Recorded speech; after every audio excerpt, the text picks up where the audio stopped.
Bonjour à tous, bienvenue dans une nouvelle émission de Data Date. Aujourd'hui, on a le plaisir d'accueillir Marion et Olivia qui vont nous parler un petit peu de familles monoparentales, de leur place dans la société, des difficultés qu'ils peuvent rencontrer, mais aussi des belles perspectives qui peuvent s'ouvrir. Je vais vous laisser vous présenter rapidement et puis ensuite on pourra embrayer un peu sur le sujet. Bonjour, je suis enchantée d'être là. Salut Enora, salut Marion. Je suis Olivia Barraud, je suis la fondatrice de l'association Moi et mes enfants et j'accompagne les familles monoparentales depuis 2017. Donc on met en place des solutions sur 1 million de problématiques qu'on a pu rencontrer, dont on va parler je pense pendant cet échange, donc je ne vais pas trop en dire tout de suite, mais en tout cas il y a beaucoup de travail, il y a beaucoup d'évolutions qui ont été faites. Mais il y a encore pas mal de choses à faire pour soutenir, développer l'épanouissement, l'équilibre des familles monoparentales et spécifiquement des femmes chefs de famille monoparentales qui sont 89%. Voilà. Marion Chalparo, je travaille à l'opinion au sein de l'UFOP, je dirige expertise société particulièrement. Et on a fait pour donc moi et mes enfants une étude auprès des familles monoparentales et notamment concernant leurs besoins en termes de logement. Et c'est à ce titre du coup qu'on s'est rapproché de moi et mes enfants il y a quelques mois et qu'on a collaboré ensemble autour d'une très belle étude sur le sujet, mais pas que, on en a appris plein de choses sur les familles monoparentales, c'était une très belle expérience. Donc on va en parler aujourd'hui. Bah ouais, complètement. On va parler un peu des premiers enseignements à tirer de cette étude qui sont peut-être pas forcément en plus des grosses révélations malheureusement. Vous voyez qu'il y a quand même un quotidien assez différent pour les familles monoparentales par rapport aux familles biparentales. Est-ce que vous pouvez un peu en parler pour le coup ? Alors, je vais être plus, peut-être donc Marion plus dans la partie vraiment les outils, les informations chiffrées. Moi, je peux dire ce que je vis au quotidien avec les familles qu'on accompagne. Donc, le quotidien est effectivement très différent puisque être parent déjà, c'est toute une aventure, c'est tout un défi, tout un challenge. Mais lorsqu'on est seul chef à la tête du navire, on se retrouve confronté à énormément de choses et notamment en premier lieu, donc déjà comment faire au quotidien avec les difficultés économiques, les difficultés de logement, les difficultés professionnelles, les difficultés au niveau de l'équilibre et puis le fait finalement en tant que parent aussi de perdre un petit peu pas son identité mais le fait de se recentrer sur soi. Donc je reprécise juste que c'est pour ça que l'association s'appelle Moi et mes enfants, parce que c'est pour remettre vraiment le parent dans sa responsabilité de parent, se dire je dois prendre soin de moi, je dois penser à moi, ce n'est pas à être coupable que de faire ça, au contraire c'est être responsable. Mais à partir du moment où on a dit ça, on n'a rien dit, parce que lorsqu'on est tout seul, comment on fait pour trouver le temps de s'occuper de soi et de prendre du temps pour soi? Parce qu'effectivement, on a besoin d'être d'équerre, d'être bien dans ses baskets pour tenir la route pour ses enfants. Donc, ce qui est différent déjà, c'est qu'effectivement, donc il y a une famille sur 4 qui est monoparentale en France, une famille sur 3 à Paris, mais bon ça je pense que tu le diras mieux que moi. Mais donc parmi ces familles, moi il y a un chiffre en tout cas qui me saute toujours un petit peu, vraiment qui me donne un moment de recul, c'est que un tiers de ces familles vivent sous le seuil de pauvreté. Donc à partir de là, donc on se rend compte que dès le matin, on se lève, c'est un combat, c'est de se dire comment on va faire, ne serait-ce que ce soir, pour qu'il y ait quelque chose dans le frigo, pour que on puisse payer les activités, pour que s'il y a un pépin sur la route, on puisse y répondre, pour pouvoir s'imaginer ce qu'on va faire le week-end avec ses enfants et tout ça. Donc à partir de là, je vais pas être trop longue sur cette question, mais les différences sont tout simplement que lorsqu'on n'est que un, on a les deux autant de choses à faire, mais finalement il n'y a que 24 heures à mettre à profit pour faire tout ce qu'on a à faire. Lorsqu'on est cubain, il n'y a qu'un seul salaire parce qu'on sait très bien, même si on s'est battu sur la question de l'ARIPA, l'agence de recouvrement des pensions alimentaires, etc., que de toute façon, ça ne suffit pas. Une pension alimentaire minimum de 180 € lorsqu'on sait que pour élever un enfant, c'est à peu près minimum 700 € par mois. Donc on se rend compte que de toute façon, il manque quelque chose. Donc il y a ces questions économiques. Il y a le fait on parlera du logement, que les familles monoparentales vivent dans des logements surpeuplés. Il y a le fait de l'épanouissement professionnel qui entre aussi grandement en considération avec des emplois souvent à temps partiel suivis et donc moins rémunérateurs et moins épanouissants. Et bien entendu, on va peut-être à un moment évoquer la question de la vie sociale et la vie amoureuse et le soutien qui sont, excusez-moi, normalement mon téléphone est sur silencieux, juste pour ma fille, donc je précise, c'est en direct, hein, il y a juste ma fille, puisque si jamais elle a une urgence qui peut me laisser un message, donc je regarde si c'est une urgence et je vais vous dire en direct l'urgence que ça doit être. Alors... C'est bon, il a rien dit pour le cours, il fallait juste regarder, mais j'ai mal au ventre. Voilà. Merci. Donc voilà, c'est tout. La notion d'urgence chez les enfants, les adolescents, oui. Voilà. Je vais m'arrêter là sur ça. Non, mais c'est super intéressant parce que alors, l'étude, elle confirme évidemment tout ce que Olivia vient de dire et tu l'as dit, Nora, en introduction, on n'a pas appris beaucoup en faisant l'étude, on a juste confirmé à l'aide de données objectives tout ce qui était ressenti sur le terrain. Et ce qui est vraiment intéressant, je trouve, c'est qu'on a fait on a à la fois interrogé des familles monoparentales, mais aussi le grand public et des familles biparentales. Et on voit bien que c'est pas tant le fait d'avoir un enfant, alors même si c'est tout à fait d'accord, c'est un challenge en soi, mais c'est pas le fait d'avoir un enfant qui fait qu'on décroche, c'est bien le fait d'être seul avec son enfant. Parce que pour les familles biparentales, les choses vont très bien, elles vont peut-être même mieux qu'auprès du grand public. Alors, il y en a pour qui il y a des questions des enjeux financiers, etc. Mais c'est vraiment pour les familles monoparentales que se pose la question de comment je finis le mois, est-ce que je peux épargner? D'ailleurs, la plupart, ça on l'a vu dans une autre étude, la plupart ne peuvent pas du tout épargner, enfin ça représente qu'une toute petite portion de ces familles. Donc il y a vraiment un enjeu financier qui est très fort, mais bon ça semble assez évident. Et puis comme tu le disais, l'idée de prendre soin de soi, de s'accorder du temps pour soi, d'entretenir ses relations amicales, alors amoureuses aussi, alors il va de soi que là si on compare une famille biparentale et une monoparentale sur les relations amoureuses, évidemment que c'est plus facile quand on est en couple, mais quand on regarde grand public et famille monoparentale, on voit bien que c'est l'idée que c'est facile, et bien elle est divisée par deux auprès des familles monoparentales qui n'ont en fait pas de relais pour aller rencontrer des gens, construire une relation, et que ça pèse beaucoup certainement sur le moral et la satisfaction qu'on a de vivre dans la société actuelle. Donc il y a les enjeux financiers et puis la disponibilité qu'on a pour sa vie sociale et amoureuse qui joue beaucoup. Et donc ça, c'est vraiment le fait d'être seul avec son enfant et pas juste d'avoir un enfant. Et l'enquête pour ça a été assez intéressante. Non, puis c'est intéressant parce qu'en fait, le fait d'être en famille monoparentale, t'inquiète. Le fait d'être en famille monoparentale, en fait, ça vient un peu régler toutes les facettes de la vie. On parle de la vie sociale, on parle des difficultés financières, de l'organisation du temps. Vous parlez aussi de le rapport au travail. Donc, il y a le temps partiel imposé. Mais je crois qu'il y a aussi d'autres éléments où on voit qu'il peut y avoir un décrochage chez les familles monoparentales dans leur relation au travail. Ouais. Oui, c'est ton sujet c'est le sujet de prédilection de Nora, en fait. Mais on parlera du reste aussi. Je laisserai Olivia rebondir dessus. C'est vrai que dans l'enquête, on le voit bien. C'est des chiffres qui sont issus pour le coup d'enquête que tu mènes, Nora. La satisfaction à l'égard de son travail, elle est de 10 points inférieure auprès des parents solos. Et alors, un chiffre, moi, je l'ai noté, là, donc je vais le lire, qui m'a particulièrement marqué, c'est l'optimisme pour l'avenir dans ces situations professionnelles. Il est de 49% chez les familles monoparentales contre 66% de l'ensemble des salariés. 17 points d'écart sur comment on se projette dans l'avenir, dans son travail. Et ça, c'est quand même, moi, je trouve ça très violent, en fait, comme écart de perception. Et notamment, tout simplement parce que ces gens-là, les parents solos ne perçoivent pas d'évolution de carrière possible. Certainement, ce il manque de temps, de possibilité de s'engager. Je sais pas quels sont les retours.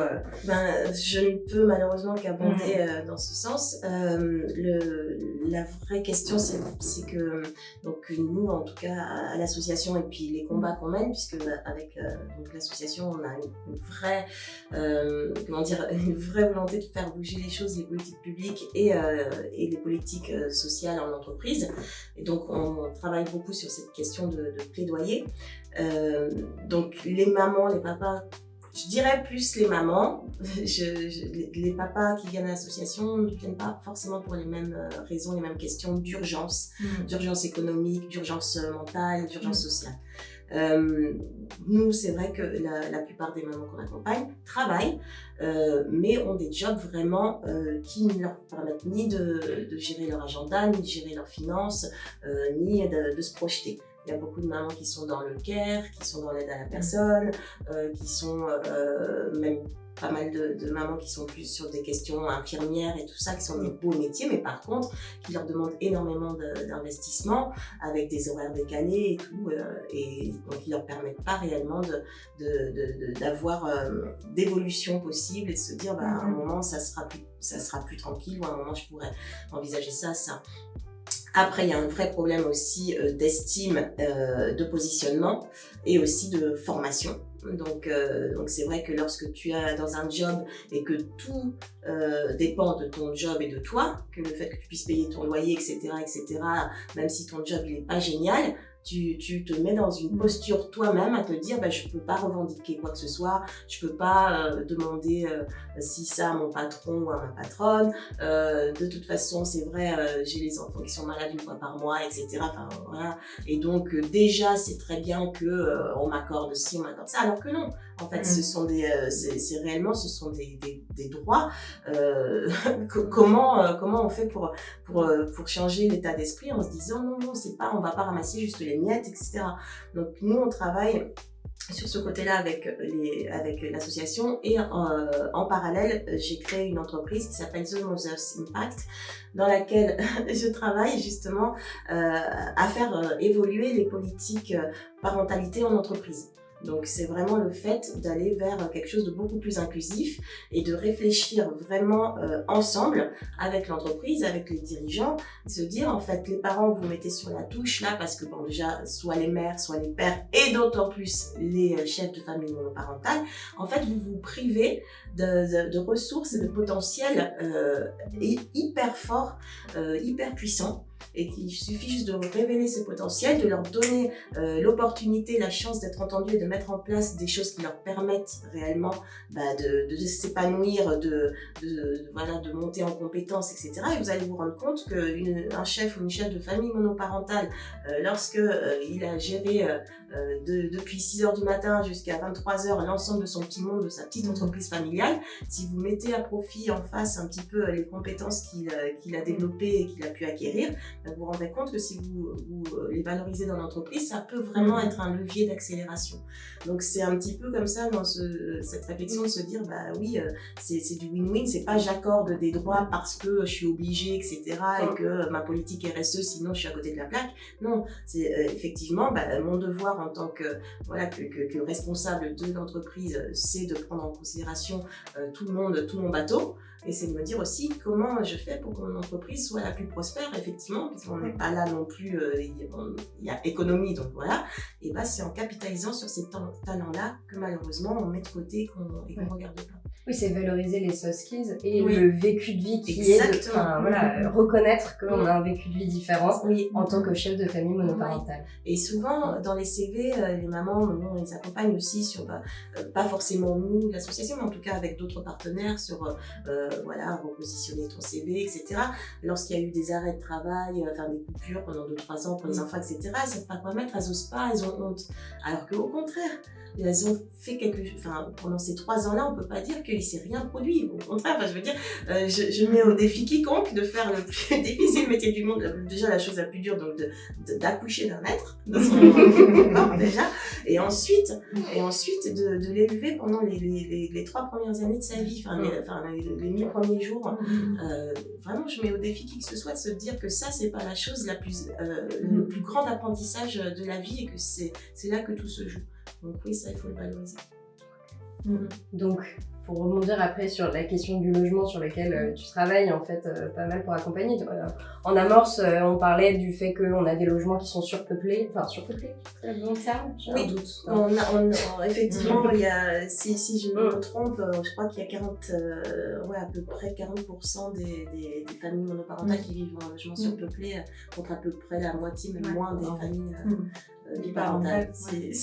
Alors, j'ai plus ces chiffres-là en tête, mais ce qu'on voyait bien dans l'enquête, c'est vrai que alors déjà, c'est que il y a 2 fois plus de familles monoparentales qui souhaiteraient habiter ailleurs que là où elles habitent actuellement. On est à, je crois, 4 familles sur 10, alors que sur les familles biparentales, on est plutôt à 2 sur 10. Donc ça montre bien, peut-être parce que le logement n'est pas assez grand, en effet, ou pour d'autres raisons. Des fois, c'est aussi le quartier, la distance par rapport au travail, etc., que ces familles-là sont moins satisfaites de leur lieu de vie. Et puis aussi, donc du coup, elles tendent davantage peut-être à chercher un autre logement qu'elles ne trouvent pas, parce que il y a l'enjeu financier. Elles n'ont pas les garanties, les loyers sont trop élevés quand on est une personne seule qui doit trouver un foyer avec 2-3 chambres, enfin c'est quand même conséquent. Il y a le fait que on ne trouve pas de logement adapté à son besoin. Ça, c'est la deuxième raison qu'elle souligne. Certainement parce que, oui, en effet, par rapport à l'argent qu'elles sont prêtes à mettre, il n'y a rien qui existe pour leur permettre de vivre correctement. Et puis le troisième, et c'est intéressant, et ça c'est ce qu'on disait un peu sur le temps libre, le temps qu'on a pour soi, en fait, elles n'ont pas de disponibilité pour aller chercher sur Internet, comme nous, on pourrait tranquillement faire nos petites recherches sur Bien ici, etc. En fait, ils n'ont pas le temps, et puis encore moins le temps d'être disponibles pour faire les visites. Et donc, ça fait qu'en fait, elles sont moins satisfaites du logement, mais elles sont un peu contraintes d'y rester, elles ont moins cette capacité de changer. En tout cas, c'est ce qu'on voit dans l'enquête. Et du coup, un chiffre très fort qui ressortait, c'est que ces familles-là, ces chefs de famille-là, ont le sentiment d'avoir été discriminées dans l'accès à leur logement parce qu'elles souffrent de toutes ces difficultés que n'ont pas les autres. Et donc, pour 43% d'entre elles, il y a un sentiment d'inégalité dans l'accès au logement qui est très fort. Ouais, moi je voudrais rebondir sur ça parce que en effet il y a plus que du mécontentement par rapport à ton lieu d'habitation, c'est un sentiment aussi d'injustice et de plafond, vraiment un plafond de verre. On parle, il y avait encore la question de la responsabilisation des parents par rapport aux conneries que peuvent faire leurs enfants en ce moment, etc. Mais moi j'ai envie de dire, qui veut aller vivre dans ces cités au fin fond et comment on fait pour élever des enfants dans ces conditions-là, dans ces endroits-là, je veux dire, il y a un moment donné, il y a vraiment quelque chose de systémique. On peut pas dire on va mettre tous les gens qui n'ont pas les moyens et on va leur dire super, en plus vous avez un toit sur la tête, donc il n'y a rien à dire, etc. Même s'il n'y a rien qui fonctionne, même si c'est des endroits insécures, etc. En plus, effectivement, des mamans qui sont toutes seules avec leurs enfants, et en plus on va les stigmatiser parce que les enfants font des bêtises ou quoi que ce soit, mais comment on vit dans cette... c'est tellement facile de dire ça du fin fond de son super appartement dans le 7e ou quoi que ce soit. Mais moi, je trouve ça vraiment, je trouve ça vraiment indécent. Les questions, au lieu de pointer du doigt les personnes, de dire c'est votre faute, non, c'est pas de la faute. La faute, c'est l'inégalité sociale qui est complètement, indécente. On ne peut pas dire vous avez la chance, vous avez toute l'éducation possible, vous avez les meilleures écoles, vous avez ci, vous avez ça, et puis vous, déjà vous avez la chance, vous avez une école. Donc en gros, non, ça c'est pas possible. Et sur le fait de rechercher un logement, il y a pas le temps, mais il y a aussi cette anxiété Et cette déprime, à un moment donné, je veux dire, tu vas regarder, mais tu sais très bien que tu vas pas pouvoir, tu vas voir des trucs, tu vas pas y avoir accès, ça va être trop cher, on va te mettre sur le bas-côté, et finalement, tout ce que ce à quoi tu vas pouvoir prétendre, c'est les trucs les plus pourris, clairement. Et donc, à un moment donné, il faut avoir le moral, le mental, pour tous les jours se dire, je vais chercher un truc pourri. Mais un jour, ça changera, et puis 10 ans après, tu es toujours dans ton truc pourri. Donc c'est pour ça que je suis contente qu'il y ait une sorte de sursaut ou citoyen ou quoi que ce soit, mais en tout cas de différentes entreprises, des bailleurs sociaux, quoi, sur comment repenser l'habitat, qu'est-ce qu'on peut remettre au centre pour arrêter ces inégalités, ces discriminations. Il faudra juste que ça aille un tout petit peu plus vite. Parce que là, les enfants qui sont aujourd'hui, qui ont 10 ans, si on met encore 10 ans, voilà, ce sera une génération, encore une génération de plus, entre guillemets, sacrifiée, enfin, c'est même pas un guillemets, pour que, finalement, les personnes qui ont plus, continuent à avoir davantage et que ceux qui ont moins, en plus, soient stigmatisés, montrés du doigt et qu'on leur dise, mais en plus, vous n'êtes pas foutus d'élever vos enfants. Ça, c'est trop violent. Et les mamans qu'on accompagne, etc., ce sont des femmes épatantes qui font de leur mieux, qui font avec les moyens qu'elles ont. Heureusement, il y a l'association, il y a d'autres organismes, mais on ne peut pas laisser tomber toute une partie de la population et toute une partie de l'avenir. Là, on parle de la France, donc de l'avenir de la France. Et tout le monde est la France, que ce soit le 7e et que ce soit le 9-3 et que ce soit... Donc c'est ça qu'on oublie beaucoup, je pense, à se préoccuper un petit peu trop de quel siège on ne va pas perdre ici ou ailleurs. Oui, c'est assez clair aussi dans votre étude parce que vous avez un peu regardé au-delà du quotidien des familles monoparentales, un peu comment elles se sentaient au niveau de la société et de ce que je comprends, il y a quand même une appréciation un peu en demi-teinte qui rejoint peut-être un petit peu ce que tu dis où on prend parfois les problèmes un petit peu par le petit bout de la lorgnette au lieu de voir les problématiques globales. Moi, je trouve que c'est intéressant ce que vous dites sur le logement où en fait la discrimination elle se fait peut-être aussi au moment de la réception du dossier, mais même tout avant, le système, le processus de recherche d'emploi n'est pas adapté aux besoins de cette famille. Et donc bon, pour revenir sur cette question un peu de quelle place ces familles monoparentales se voient, où est-ce qu'elles se retrouvent dans cette société. Peut-être un peu large. Tu me dis comment c'est. Excuse-moi. Il y a quelque chose de très... on a parlé de discrimination, de sentiments d'anxiété, anxiogène, tout ça. Elles se sentent pas représentées, pas écoutées, pas entendues. Et c'est des sujets, donc ça m'émeut, ça me prend, donc je suis obligée de dire, nous ça fait, moi je travaille sur la question depuis bientôt 8 ans. J'ai travaillé beaucoup pour faire bouger, évoluer des lois, évoluer les façons de penser, les façons de percevoir les familles monoparentales et ce qu'on peut apporter de concret qui est faisable tout de suite maintenant si on apprend à redistribuer les richesses aux bons endroits. C'est toujours ça la question. Et c'est vrai que ça fait 2 ans que je suis surmobilisée, que ce soit à l'Assemblée, que ce soit au Sénat, que ce soit d'un point de vue dans les différents ministères, ville de Paris, etc. Sur qu'est-ce qu'on fait pour les familles monoparentales, est-ce qu'on crée un statut, qu'est-ce qui pourrait leur apporter une meilleure vision de l'avenir, etc. Et donc on fait des propositions, on fait des concertations, les familles, on fait venir les mamans à l'Assemblée, on leur fait prendre la parole, etc. On les engage, on leur dit qu'il y a des choses qui, à partir du moment où elles se mobilisent, les choses vont évoluer. Mais en réalité, pour l'instant, rien n'évolue concrètement. Donc effectivement, finalement, au final, la vision qu'elles ont d'elles-mêmes ou de leur situation, à un moment, il y a un grand vent d'espoir. Et puis au bout, il ne se passe rien. C'est toujours très long, etc.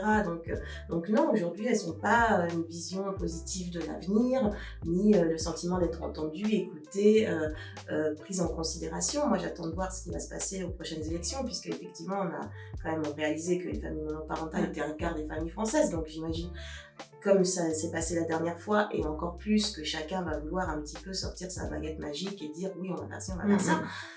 Maintenant, il faut savoir qu'on sait que c'est pas toujours vrai. Donc il va falloir être plus concret. Voilà. Alors, ce qu'on voit dans l'enquête, c'est exactement ce que tu dis. Et aussi, et c'est une note, moi je trouve, qui est assez optimiste, c'est de voir que ces familles-là, encore une fois, on est sur du déclaratif d'une enquête, mais ce qui ressortait, c'est que elles font preuve quand même d'une très grande résilience, parce qu'en dépit du coup de ce quotidien, donc on en a parlé là, de plus difficile, et de situations un peu discriminantes qu'elles vivent, et ben par rapport à la population française, elles se disent, en tout cas, tout aussi optimistes que les autres. Donc, quand elles se projettent dans l'avenir au global, pour elles et pour leurs enfants, alors je dis tout aussi optimistes, en fait, c'est un peu faux parce que les Français sont très pessimistes. Donc, on va dire qu'elles sont pas plus pessimistes que les autres Français. C'est plutôt ça. Mais en tout cas, il n'y a pas d'écart. C'est le seul chiffre sur lequel c'est ISO, entre les familles monoparentales et biparentales. Et ça vient témoigner, je pense, vraiment de la force, de ces chefs de famille qui, ont des difficultés, mais comme tu dis, il y a toujours un espoir d'un avenir qui serait meilleur, enfin qui serait ouvert à eux. Et ce qu'on voit aussi dans une autre enquête qui a été menée aussi aux sociétés par Fabienne, c'est que c'est leur état d'esprit, c'est des familles qui sont beaucoup plus ouvertes aux autres. Et ça aussi, je trouve ça très rafraîchissant de se dire, elles ont beau vivre les difficultés qu'elles vivent, donc elles sont pas plus pessimistes. Et en plus, elles sont vraiment ouvertes aux autres, plus inclusives. Elles ont envie que la société soit ouverte à toutes les religions, toutes les ethnies, toutes les sexualités. Elles ont une envie d'ouverture et d'inclusion. Et je trouve que c'est chouette quand on vit des choses si difficiles, de pas vouloir uniquement tirer la couverture à soi et à son propre cas particulier et ses avantages, mais bien d'avoir cette posture-là d'ouverture. Donc je trouve qu'en termes d'état d'esprit, oui, c'est très difficile, mais il y a une vraie capacité de résilience et de solidarité qui se joue chez ces familles-là. C'est ce qu'on voit dans nos tiers-lieux. Effectivement, qui sont ces espaces de vie dans lesquels il se passe un million de trucs, que ce soit de l'accompagnement, de la formation, des temps de répit, des temps de bien-être, sur le sport, sur la santé mentale, la santé physique, donc il y a plein de choses. Et donc il y a plein de rencontres, en effet, où nous on favorise vraiment la question de l'autonomisation des familles. Donc on dit, on vous laisse les clés, et puis vous organisez, vous faites, et donc vraiment il y a tout qui peut se mélanger, les idées, les cultures, la musique, les saveurs, voilà. Donc à Noël il y a eu ça le 24 décembre. Et il y avait des familles ambassadrices, des mamans ambassadrices et papa qui ont ouvert le lieu le 24, et donc il y a des familles de toute l'Île-de-France qui sont venues fêter Noël ensemble, qui se sont rassemblées. Là, on est vraiment sur toutes les questions de célébration, peu importe la religion. Donc là, actuellement, on est en période de Ramadan. Donc les familles qui soient pratiquantes, musulmanes ou pas du tout, se retrouvent aussi pour rompre le jeûne une fois par semaine, voilà. Donc catholiques, athées, musulmans, enfin voilà, tout le monde partage ce moment-là, et c'est en autonomie aussi. Les familles s'organisent entre elles, les enfants jouent entre eux, chacun s'occupe des enfants, enfin voilà. Donc c'est vraiment ce que tu disais, le fait que à un moment donné, je crois qu'il y a la question aussi où on est l'être humain est quand même un animal intelligent qui se dit que c'est pour survivre, il a besoin aussi d'être des autres et de faire communauté, de faire famille, et de pas être, même si on a des différences, au contraire de s'en nourrir. Et donc c'est aussi ce qui se passe dans les familles monoparentales, qui sont des familles aussi peut-être un peu plus sur le qui-vive, qui ont effectivement, qui rencontrent plus de difficultés, qui se disent on va faire front ensemble, qui qu'on soit, d'où qu'on vienne, et c'est vraiment ce qu'on retrouve dans l'association. Oui, parce qu'au début des échanges, on parlait de la solitude que pouvaient ressentir les familles monoparentales, la difficulté de sortir, de voir des amis, etc. C'est quand même aussi des espaces de sociabilité qui sont aussi pensés pour ces familles, et qui aussi peuvent, il me semble, il y a d'autres types d'accompagnement. Tu parlais de sport, tu parlais de santé mentale, etc. Donc voilà, c'est des lieux où des personnes avec des vécus similaires peuvent aussi se retrouver, échanger, et aussi prendre soin d'eux, puisque je disais, c'est important de prendre soin de soi. Qu'on prend en charge les enfants, ça c'est important. Ouais. Et on travaille sur plein de choses, effectivement, l'accès au logement, on a un gros combat qui est l'accès à la propriété pour les familles monoparentales, donc on est toujours en route sur ça. Et puis ça démarre par l'accompagnement à la gestion financière. Première chose. Donc ça, c'est des types d'accompagnement qu'on peut trouver aussi à l'association, auquel on ne pense pas forcément. Et donc ça, c'est un petit truc pour dire, pour les réflexions autour de l'école, apprendre dès le plus jeune âge à gérer. Voilà, c'est des choses qu'on n'apprend pas. Et beaucoup, donc on a fait un talk la semaine dernière sur les inégalités financières. Effectivement, entre les hommes et les femmes, il y a vraiment un gros fossé sur l'apprentissage. La question de l'apprentissage à la gestion financière, et ça crée déjà une inégalité au départ, puisque les femmes sont moins là-dedans, moins dans la compréhension, les tenants, les aboutissants, vraiment les enjeux, et que les hommes beaucoup plus. Donc si on apprend ça à l'école, au même titre que l'éducation civique. Je sais pas si vous avez le mot de la fin, autre chose à ajouter. Moi, c'est assez riche comme échange. Je voulais remercier Marion, puis toute l'équipe d'IFOP. Te remercier aussi Nora, c'est pas qui parle. Non, vraiment, c'était une très belle rencontre. Merci beaucoup pour ce que vous avez fait, qui a permis de mettre en lumière vraiment ce sujet des familles monoparentales, de l'habitat. Et je sais que c'est quelque chose qui est en train de prendre un peu plus d'ampleur, et tant mieux, vraiment, et on va continuer, donc au plaisir de poursuivre cette collaboration, je dirais même plus que collaboration, cet engagement ensemble, parce qu'on peut pas oublier l'impact qui pourrait être le fait de ne rien faire. Voilà, merci beaucoup. Mais merci à toi également, c'est une très belle rencontre. Nous, c'est une des premières fois qu'on a vraiment travaillé sur ce sujet qui nous tenait à cœur avant même de réaliser des études. Et du coup, ça a été très riche. Ça nous a éclairé vraiment sur cette cible particulière, sur tous les enjeux qui les concernent. Et depuis, ça nous anime. Depuis notre rencontre, il y a à peu près un an, je pense. On est animé par ça et on essaie de faire vivre à notre échelle, parce que tout ce qu'on fait, nous, c'est que des études, mais de révéler vraiment le quotidien, l'état d'esprit des familles monoparentales dès qu'on peut. Et c'est vrai qu'on est de plus en plus sollicité à ce sujet, ce qui montre bien qu'il y a un intérêt et une vraie préoccupation à l'égard de ces foyers-là. Si je peux me permettre, je fais un petit message en disant que si vous voulez rejoindre l'association, donc c'est moi et mes enfants, je pense que vous aurez les réseaux et tout ça, donc vous pouvez, si vous êtes une famille monoparentale, si vous êtes en questionnement aussi, ou si l'association est ouverte à toutes les familles, donc venez nous rejoindre. Si vous avez envie de soutenir l'association, vous avez aussi la possibilité de faire un don ou de venir proposer votre temps en bénévolat, donc vous serez toujours les bienvenus. Merci. Merci à toutes les deux, c'était vraiment très riche comme échange. Oui, ça te rapporte un peu de concret dans les études qu'on peut faire. Je trouve que le double regard, il est très intéressant. Et nous, on va maintenant accueillir Fiona pour un parcours collaborateur et on se retrouve tout de suite.